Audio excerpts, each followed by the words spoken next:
guru kita. Beri salam. Selamat pagi, Pak. Ya, selamat pagi semuanya. Silakan kembali. Seperti biasa, Bapak harapkan sebelum kita mulai pelajaran kita pada pagi hari ini, kita ibadah singkat. Karen dan Yohanes boleh memimpin ibadah singkat kita. Ayo, dipersilakan. Mari kita angkat Kidung Jemaat nomor 3. Kami puji dan nyanyi yang Engkau Allah yang besar. 2, 2, 3, ya. Kami puji dengan riang Engkau Allah yang besar, bagai bunga terima siang hati kami terang. Bapak kami akan memulai belajar kami Tuhan. Tuhan, kiranya apa yang disampaikan Bapak guru kami pada kami Tuhan. Kiranya kami dapat memahami Tuhan Yesus. Tuhan nama Tuhan Yesus kami berdoa. Amin. Amin. Ya, Bapak absen dulu ya. Ya, Pak. Saputra Pak Dede. Hadir Pak. Oke, hadir. Yang ini siapa ini? Oh, Karen. Hadir, Pak. Yohanes. Hadir Pak. Linus hadir. Ya, Pak. Oke, terima kasih hadir semua ya. Iya, Pak. Ya, gimana kabarnya nih anak-anak? Apakah semuanya baik-baik saja ya? Iya, Pak. Iya, kita sudah lama tidak bertemu. Oleh karena itu, kita sambung materi kita.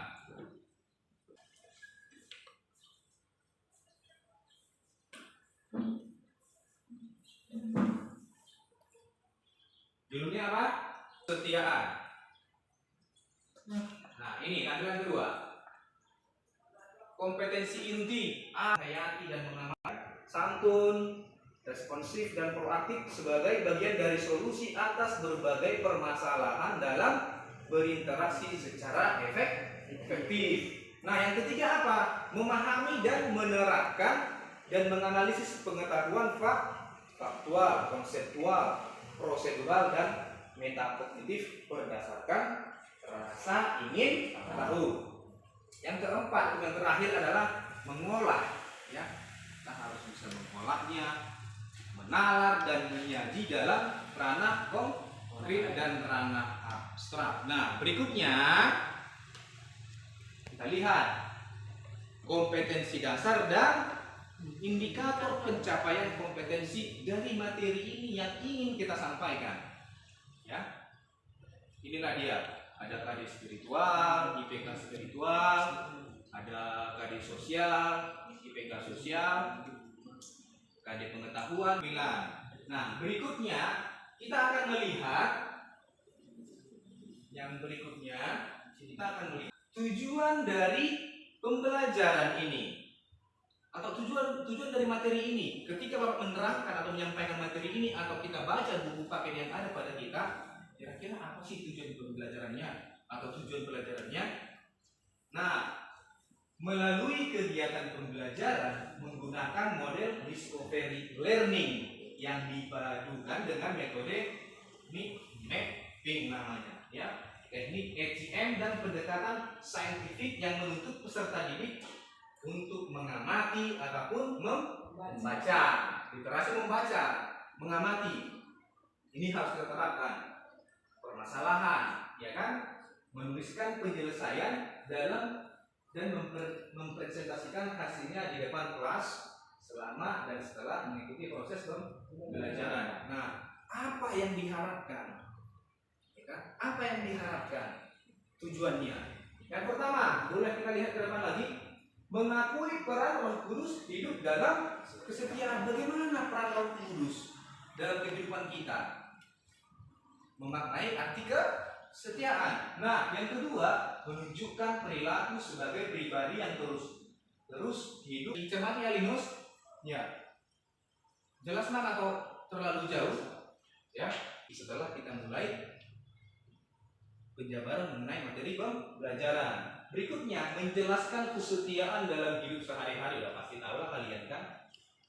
Karena perasaan dulu ketika di bangku kelas 8 SMP ya. Sekarang kan masih kelas 10 tuh. Nah, udah ada sedikit di sana pembelajarannya. Menjelaskan kesetiaan menurut Alkitab dengan kesetiaan yang keliru, menunjukkan bukti-bukti tentang kesetiaan kepada Allah, serta menyajikan presentasi kesetiaan hidup dalam sehari-hari, kehidupan sehari-hari. Nah, berikutnya ini dia. Yang berikutnya ke bawah ini. Bapak kasih materi mengenai kisah Hachiko. Siapa sih Hachiko ini? Ya kan? Boleh kalian perhatikan dari gambar ini, kira-kira apa ini? Ada yang bisa menjelaskan? Ada yang bisa menjawab ini? Gambar apa ini coba? Ayo, siapa bisa jawab? Ada yang lain?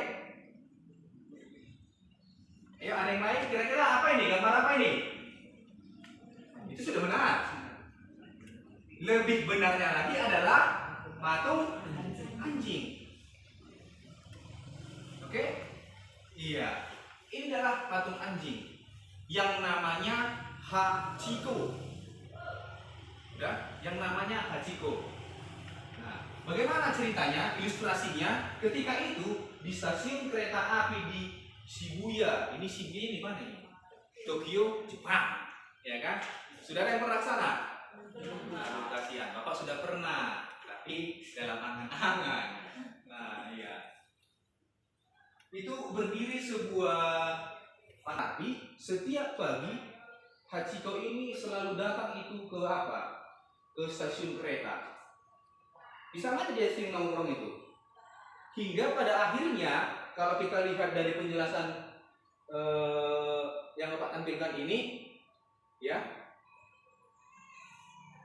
profesor yang bernama Profesor Hidesabura Ueno itu mengambil Hachiko sebagai anjing peliharaannya. Karena apa? Dia kasihan. Terjadilah komunikasi, keakraban, kedekatan antara anjing Hachiko dengan profesor ini. Sehingga setiap hari mereka selalu pulang bersama. Ketika profesor akan pergi bekerja, Hachiko selalu ikut. Setiap hari dia ikut. Dia selalu ikut. Mau pergi bekerja, bahkan ketika pulang bekerja pun Hachiko ini tahu kapan jadwal sang Profesor Ueno ini akan pulang. Dia tunggu itu, dia antar setiap hari, setiap saat seperti itu. Jadi karena semakin lama dan semakin lama keakraban itu terjadi, Hachiko ini selalu setia. Bisa kita nanti lihat di bawah halaman berikutnya.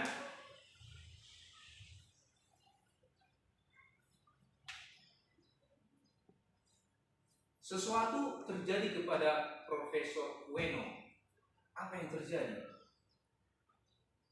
Ketika itu Profesor Ueno mengalami sebuah musibah.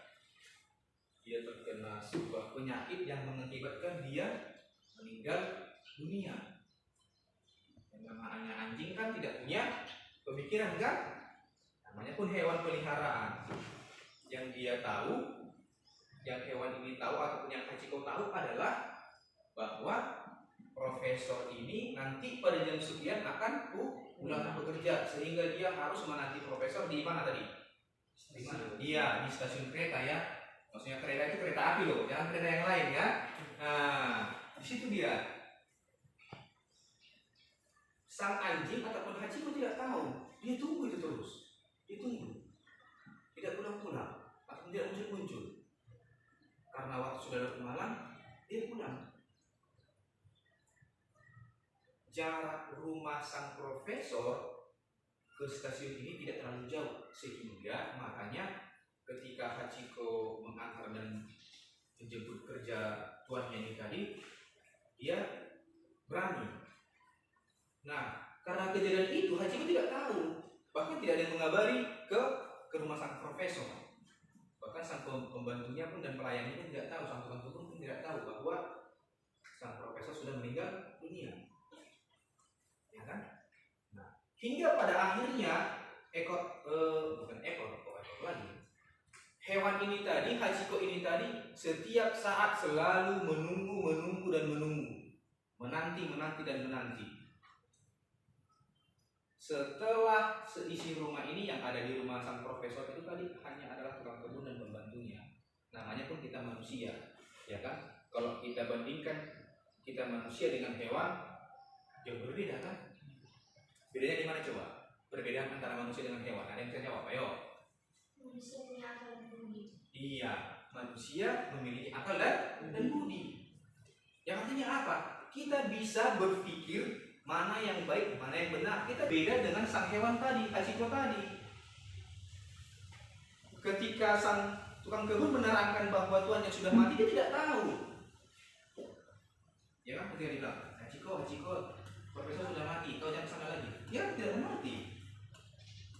Yang sang anjing tahu atau Hachiko tahu adalah bahwa dia memiliki tuan, walaupun pada beberapa belakangan ini dia tidak pernah pulang.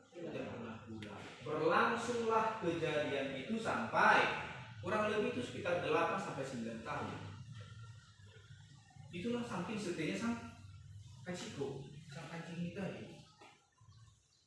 Ya kan? Itu terus berulang-ulang sampai diusir. Nah, hingga pada akhirnya suatu ketika itu Hachiko itu tiba-tiba ditemukan sudah mati. Hachiko itu sudah mati. Tepat di lokasinya di stasiun kereta itu tadi. Mungkin diakibatkan oleh tidak ada lagi yang merawat Hachiko karena sang profesor sudah lama meninggal. Kenapa cerita ini bisa booming? Ketika itu sebelum Hachiko ditemukan mati, beberapa bulan sebelum Hachiko itu mati, itu tiba-tiba mahasiswa yang pernah diajar oleh sang profesor itu tiba-tiba melihat anjing ini, Hachiko ini. Ya kan? Jadi perhatikan dulu, ini anjing ini ngapain saja? Setiap pagi ada di sini, setiap sore ada di sini, pada jam-jam tertentu. Sehingga pada suatu ketika dia berpikir, ya kan? Dia berpikir ini, penasaran dia dengan anjing ini. Kenapa dia sedih seperti ini? Sedang menunggu apa dia? Menanti apa dia? Dia mahasiswa bilang, pergi tanya informasi. Ternyata dia tahu bahwa Hachiko ini menunggu tuannya. Dan ternyata tuannya adalah sang profesor Ueno yang sudah lama meninggal. Dia tulislah artikel kisah ini. Tak disangka, tak diduga jadi viral, ya kan? Kalau kayak kita bahasa sekarang kan viral dia. Terbitlah bukunya. Sehingga pada saat itu karena viralnya Hachiko ini melambangkan tentang kesetiaan, makanya dibuatlah patung. Kita nextkan lagi, ya. Tunggu dulu, masih di atas. Di bawahnya,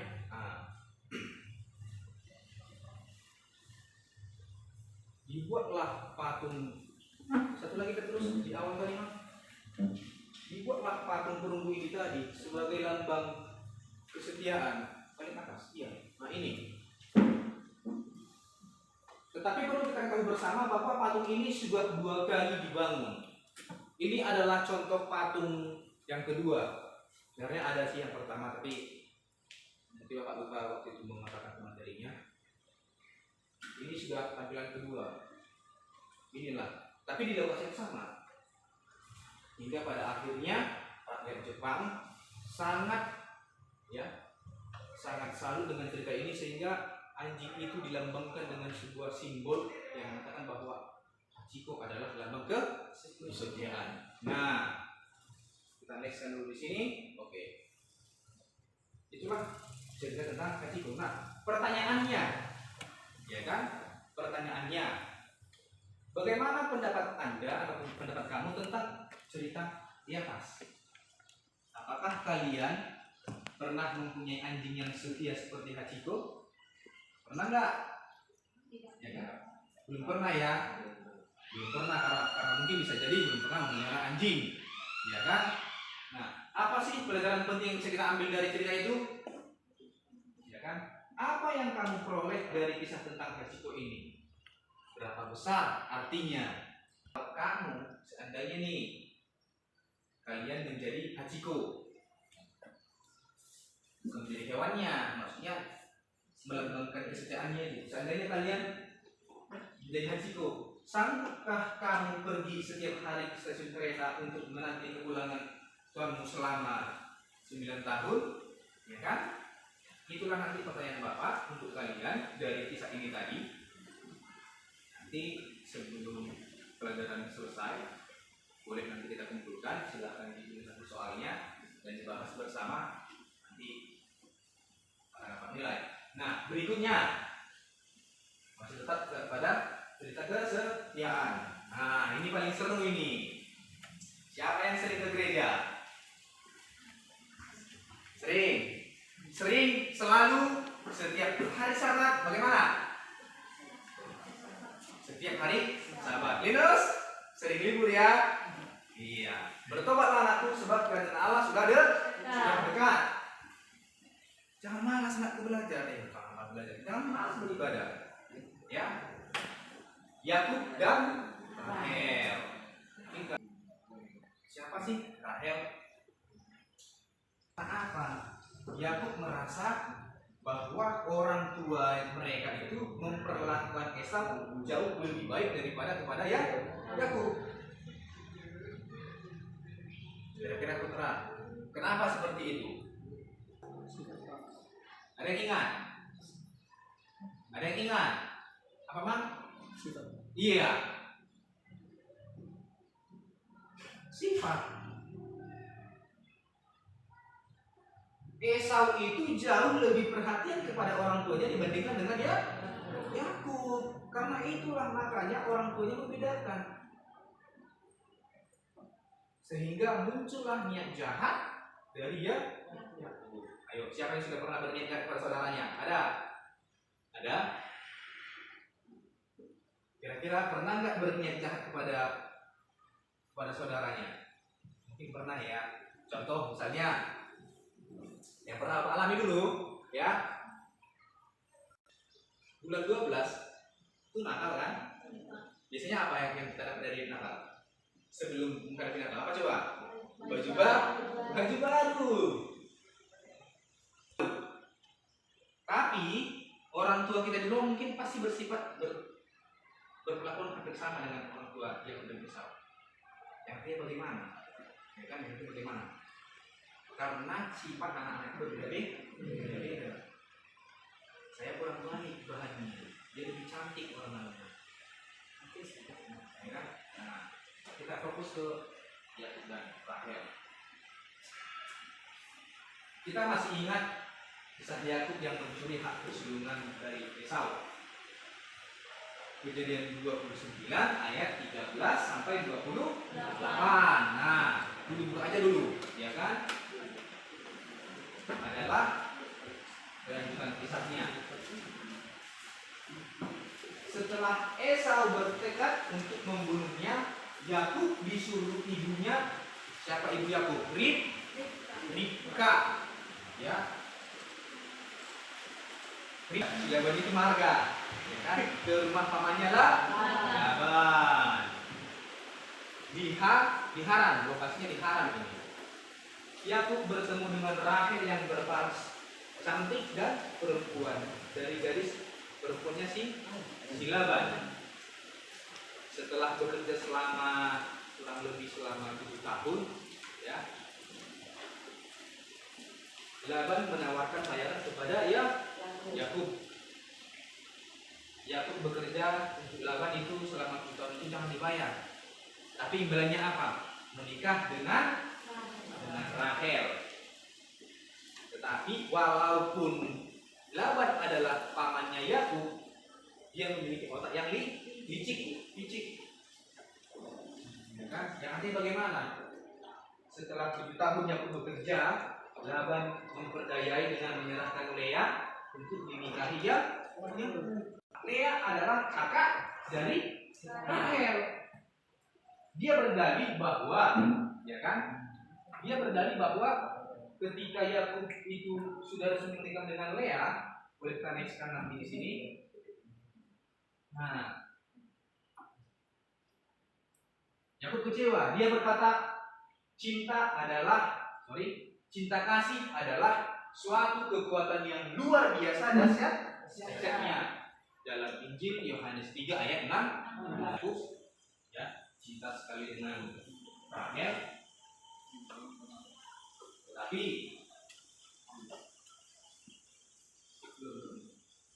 yang licik Yakub. Kenapa bisa terjadi seperti itu? Laban berkata bahwa tidak mungkin anak perempuanku yang paling bungsu duluan menikah daripada yang paling sulung. Dia tidak mau anaknya yang paling kecil menikah terlebih dahulu daripada kakaknya. Tetapi dia kasih isyarat, Yakub, kalau kamu mau menikahi Rahel, kamu harus bersedia bekerja kembali selama berapa lama lagi coba? 7 tahun lagi dia disuruh tanpa dibayar. Ya, 7 tahun lagi dia bekerja tanpa dibayar. Tapi dia tetap menikah dengan dia. Nah, kira-kira sampai di situ ada pertanyaan? Ada 2 gambaran ya tentang kesetiaan ya. Yaitu yang pertama kisah tentang Hachiko, yang kedua Yakub dan Rahel. Ada yang mau bertanya? Pas ya? Iya. Nah, kesimpulannya apa? Kesetiaan adalah tabiat dari Allah dalam hubungan kita dengan Tuhan, kehidupan rumah tangga, bisnis, pekerjaan, pertemanan, dan lain sebagainya. Kita harus tetap menunjukkan rasa setia itu kepada Tuhan. Bagaimana?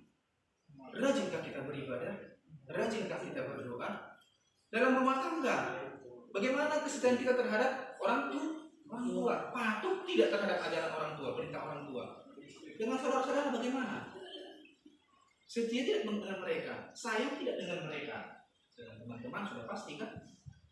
Ketika ada janji kita harus menepati.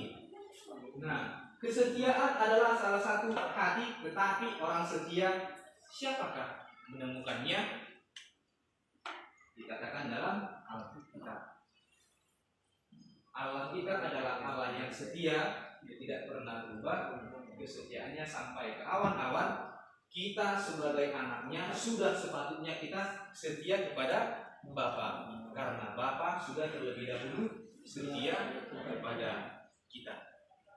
Karena tidak ada pertanyaan, Bapak rasa pertemuan kita hari ini sampai di sana.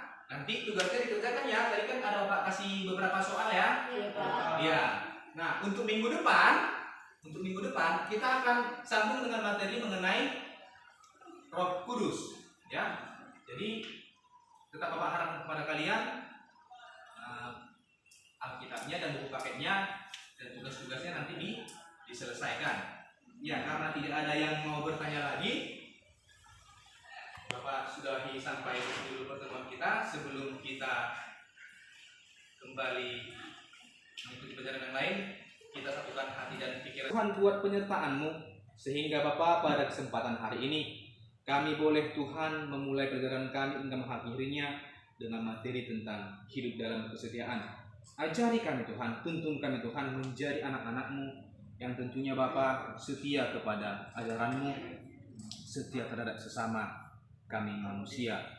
Bapa di surga, sebentar lagi Tuhan kami akan bertemu pisah dari tempat ini untuk melanjutkan pelajaran yang lain. Mari Tuhan sepanjang satu hari ini anak-anak-Mu Tuhan yang akan menjadi perjalanan yang lain, Engkau tuntun mereka, Engkau dari mereka. Maka buka Tuhan pintu hati mereka agar mereka beroleh ilmu yang lebih baik lagi. Dalam nama Tuhan Yesus Kristus kami telah berdoa dan mengucap syukur. Hapuskan Tuhan kami dari dosa pelanggaran kami.